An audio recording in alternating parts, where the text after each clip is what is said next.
नवरात्रि का 7वां दिन।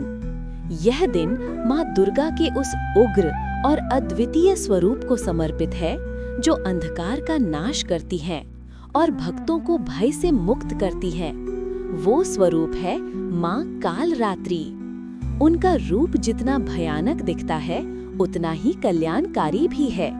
इसी कारण उन्हें शुभंकरी भी कहा जाता है। कथा है कि जब असुरों का आतंक बढ़ता गया तो देवता गहरी निराशा में डूब गए। शुंभ और निशुंभ नामक राक्षसों ने स्वर्ग लोक छीन लिया। देवताओं का वैभव और अधिकार छीन गया। इन असुरों के साथ थे कई भयंकर राक्षस, जिनमें सबसे विशेष थे चंड और मुंड, जो क्रूरता के प्रतीक थे, धूम्रलोचन, जो अपने अग्नि सदृश नेत्रों से सब कुछ भस्म कर सकता था, और सबसे भयावह रक्तबीज, जिसका वरदान ही उसे अजेय बना देता था। रक्तबीज का वरदान था कि उसके शरीर से गिरने वाली हर रक्त बूंद से एक नया रक्तबीज जन्म लेगा, यानी जितना उसे मारो उतना ही वो फैलता जाएगा। यह वरदान मानो अशुभ का चरम रूप था, जहां नकारात्मकता खुद को बार बार जन्म देती है। देवगण भयभीत होकर आदि शक्ति की शरण में पहुंचे। तभी माँ पार्वती ने अपने भीतर की एक ऊर्जा से माँ चंडी को प्रकट किया।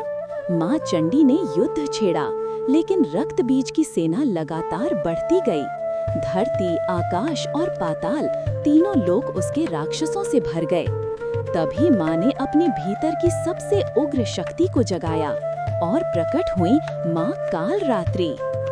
उनका रूप देखकर देवता और असुर दोनों कांप उठे।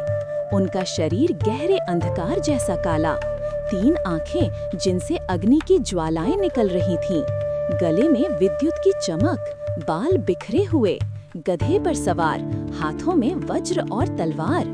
वे रणभूमि में पहुंची और असुरों का संहार आरंभ किया। चंड और मुंड का वध कर वे चामुंडा कहलाईं। धूम्रलोचन उनके श्वास की अग्नि से जलकर नष्ट हुआ और फिर वे पहुंची रक्तबीज के सामने। युद्ध भयंकर हो उठा। रक्तबीज घायल होता और उसकी हर रक्त बूंद से नए नए असुर उत्पन्न हो जाते। युद्ध भूमि मानो राक्षसों से भर गई। लेकिन माँ कालरात्रि ने अद्भुत उपाय किया। उन्होंने अपनी अग्नि ज्वालाओं से चमकती विशाल जिह्वा बाहर निकाली और रक्त बीज की हर रक्त बूंद को धरती पर गिरने से पहले ही पी लिया। अब रक्त बीज की शक्ति बेअसर हो गई। वो असहाय होकर माँ के प्रहारों से गिर पड़ा और इसी के साथ उसका अंत हो गया। अशुभ का नाश हुआ, शुभ की विजय हुई। लेकिन रक्त बीज के वध के बाद भी माँ कालरात्रि का प्रकोप शांत नहीं हुआ। उनकी ऊर्जा इतनी प्रचंड हो गई कि स्वयं देवता भी भयभीत होने लगे। तभी भगवान शिव प्रकट हुए। उन्होंने समझ लिया कि देवी को शांति दिलाने का बस एक ही मार्ग है।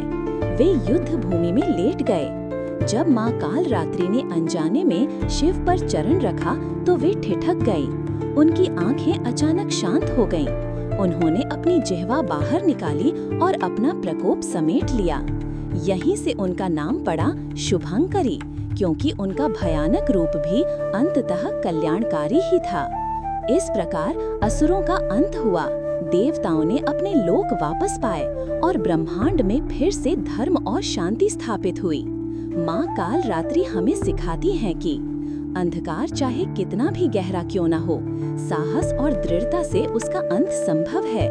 अशुभ चाहे जितना भी फैल जाए, यदि उसका स्रोत रोका जाए तो वो नष्ट हो जाता है।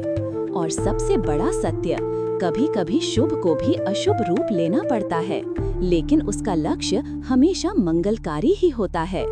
माँ कालरात्रि की आराधना से भक्तों का भय दूर होता है, उनके जीवन से नकारात्मकता समाप्त होती है और जीवन में साहस और आत्मविश्वास का संचार होता है। आइए हम सब माँ कालरात्रि की वंदना करें और उनसे प्रार्थना करें कि वे हमारे जीवन से भय, संदेह और अशुभ का नाश करें और हमें शुभ और मंगल मार्ग का आशीर्वाद दें। जय माँ कालरात्रि, शुभंकरी माता की जय। यदि आपको माँ कालरात्रि की ये दिव्य और प्रेरणादायक कथा पसंद आई हो तो इस वीडियो को लाइक और शेयर जरूर करें। ऐसी ही और दिव्य कथाएं सुनने के लिए हमारे चैनल को सब्सक्राइब करें और घंटी का बटन दबाएं ताकि अगली कथा सबसे पहले आप तक पहुंचे। आपका एक लाइक और सब्सक्राइब हमारे लिए नई कहानियां बनाने की प्रेरणा है। धन्यवाद। प्रणाम।